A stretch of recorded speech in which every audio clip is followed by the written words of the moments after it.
Oras na naman po ng ating pagluluto. At ako po ay kukuha po ng ang tawag dito, malunggay. Ngayon po ilalagyan ko din po ng papaya.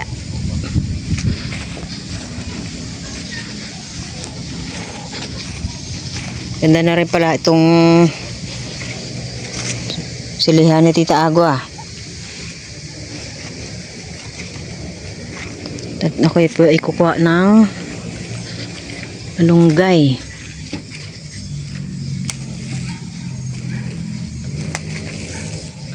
Ako po may 3 piraso pa pong isdang matambaka doon. Ayan na lang po yung aking ihahalo. Sarap pong maggulay ngayon.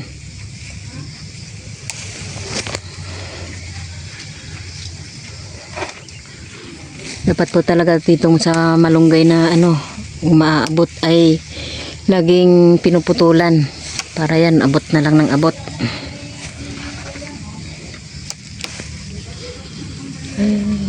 Gaganda po ng mga dahon ng mga malunggay. Ayan po pag pinuputulan ganyan po kalulusog yung ating malunggay. Gaganda, walang nakatira. Dito lang po ito sa likod bahay ni nanay tsaka likod bahay ni Tita Ago. Lalaki ng dahon. Ito na po yung aking nakuha. Tama na po ito.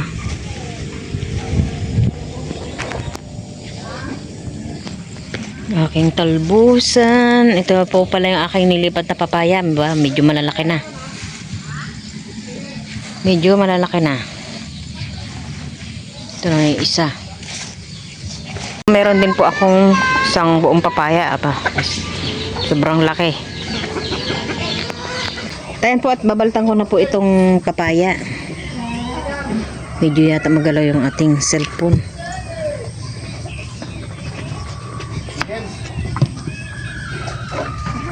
Sobrang laking papaya. Kalahati na lang kaya. May tumutulog. Tumutulog na. Medyo na siya. May orders yan. Papaya yan, alam ko. Hindi mo alam. Papaya yan. Makamakain ako papaya. Opo. Ang palakas na. Nang? Ang palakas. Nang? Maghiwa na. Uy, kiss na naman. Kasarapan talaga.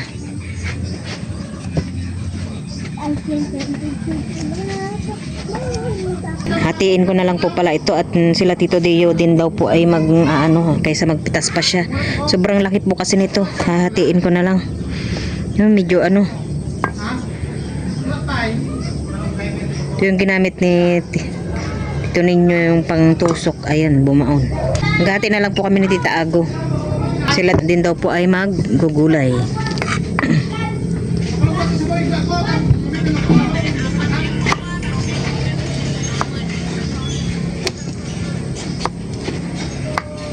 Sobrang laki po kasi nitong papaya. Tatlong piraso lang naman po yung isda na matambaka. Yung pinirito ko pa po kanina. Kabili po si Tito ninyo ng isdang matambaka. Yan po, sinabawan ko po kanina. Nilagyan ko po ng anong tawag dito? Dahon po ng ampalaya. Yung ligaw na dahon ng ampalaya. Para may mahigo po kaninang tanghali. Bago yung iba naman po ay pinirito ko. Yung mga bata naman ay mas gusto po ng pinirito. Dito pa po yung pinang ni Tito ninyo. Pinantusok na. Bumaon. Bigyan mo doon ka na Tita Ago yung papaya. Oo. Sarap din po paminsan-minsan ang magulay po ng simpleng gulay. Pakasarap. Laki ng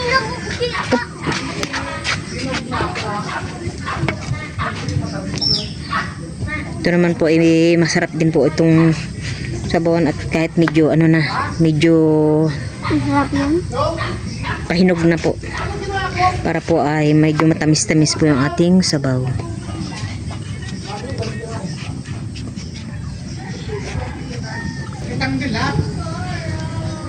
Na tito ninyo po pala ay gagawa daw po ng kitang mamaya ay bukas para po sila ay makabalsa. Ano na, medyo hinog-hinog na. Sayang.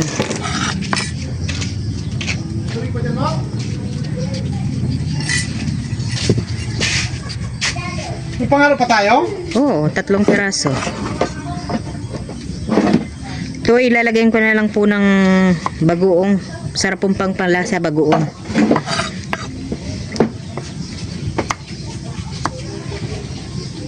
Mamaya ko na lang po hugasan kapag nahiwa-hiwa ko na. Bigyan mo na yung ano? Ando na. Ha? Binigay ko na yung kalate. Ha? Naluto na yay? Medyo. Nalasa pa tayo? Sarap naman yan pag ano, medyo Kunin matamis-tamis. mo na siya sa luto ang talapetin. Ha? Tulot. Kunin mo yung papaya doon. Ako na lang mag ano, luto. Para bigyan na lang natin sila.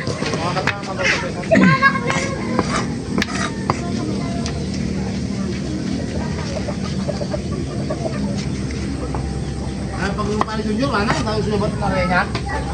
Kaya ka doon pag-group? Ako naman po ay nakapagsaing na.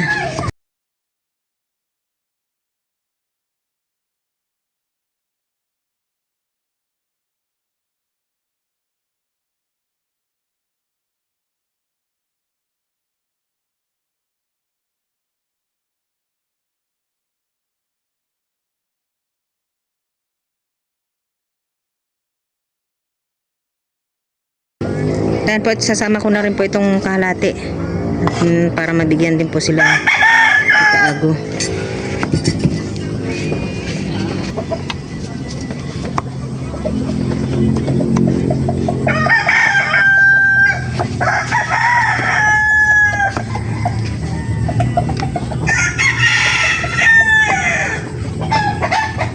Dahil po at nahiwa-hiwa ko na po itong ating papaya.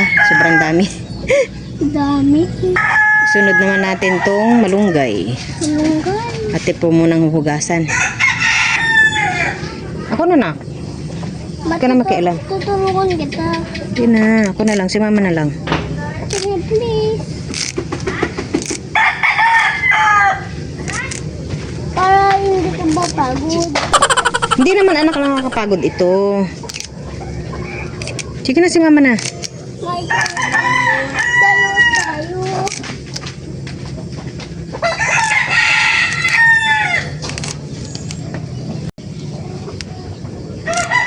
Napadami po ata itong ating malunggay.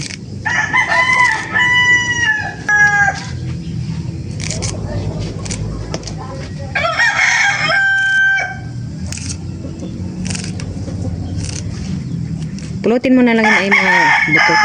Buto? Buto ng papaya.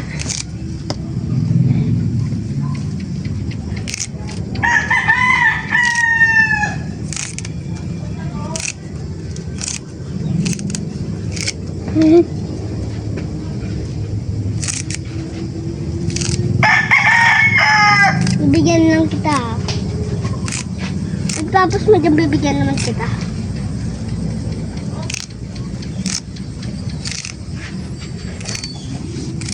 Sarap to, maraming gulay. Mama, Ito pagka ako nagluluto po ng ganito ay pinapapak ko. papa, Sobrang sarap. ako kumakain ng papaya. Pagluto na. Pagilaw pa. Hindi pa. Hindi pa. Pag orange kumakain pa rin. Pag orange.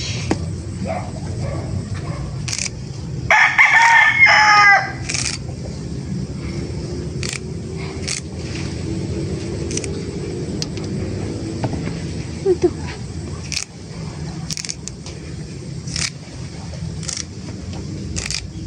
May panig. Kaganda ng mga dahon. Ang ganda. Wala man lang sira. Mama, Po. pagtapos nila bibigay ko naman sa'yo to. Mama, kukuha naman ako sa bibigay ko ulit sa'yo to.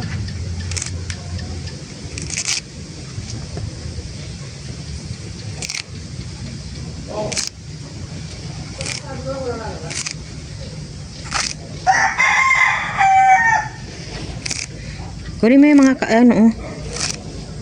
Damo ay ano, tawag dito. Ikaw? Ano? Sana? Ikaw? Ikaw ba ikaw? Tama na to, nak.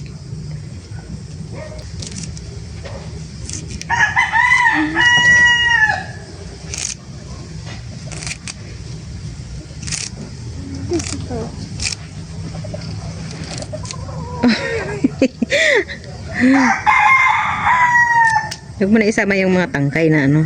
Tangkay?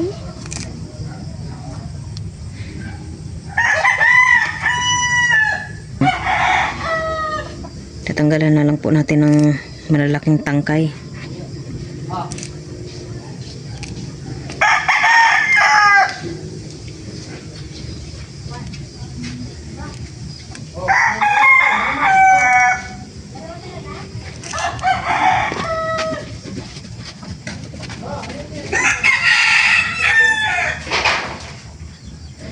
Ayan po, tapos na rin po itong ating malunggay.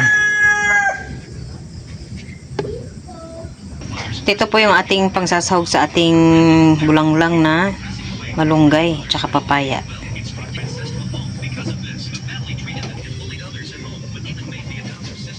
At dahil po mayroon na pong tinik itong ating bagoong, lalaanuhan po natin to ng mainit na tubig at para po mag-ano po yung miwalay po yung kanyang tinik para hindi po natin maisama. Ayan po, at nilagyan ko na po ng mainit na tubig. Ito po mamaya atin na lang po isasala. Baka magulat po kayo mamaya, baka sabihin nyo maraming bagoong. Pero ito po nilagyan ko na po ng mainit na tubig. Papakulo na po ako dito ng ating pansabaw. Ilagyan ko na rin po ng sibuyas. Unahin po natin munang ilagay itong papaya. Hindi ko ilagay lahat. Bayan mo na sa pagkakataon. Kaya mo lang dyan. Bay, hindi pa naluluto, inaamoy ko na yung bagoong. At na natin para kasama po ang ating kapitbahay.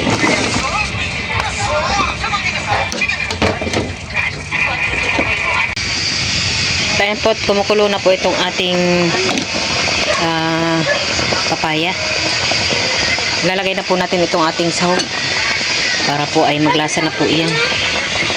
4 na piraso pa po ito. Ayan po, at luto na po itong ating papaya na may malunggay. Kumakain ako ng Napakabango po ng ating gulay. Sarap po ng amoy at dahil po sa bagoong. Oh, nilakpay. Pising dito po sa Sambales. Ayan po, at kakain na po kami. Hindi na po kami magbibidyo. Tayo din po ay nakapagbigay na din po ka na Tita Ago. Hinanay ayaw? Ayaw? Ayaw niya? Katatapos lang daw niya ng gulay niya.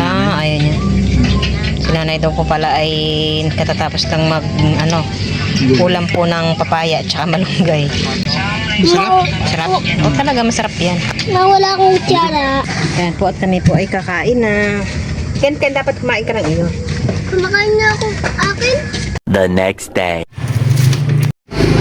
Ayan po, bumili po kami nitong lagayan ng mga plato. Tayo mag-uunti-unti na po ng mga gamit.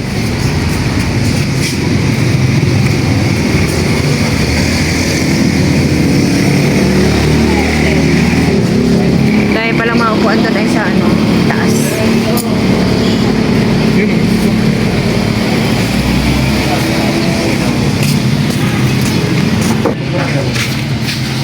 Okay na po. Okay, nalis dyan na.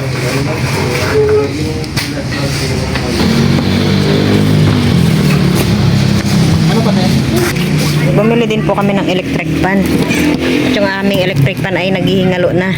Wala nang takip yung likod.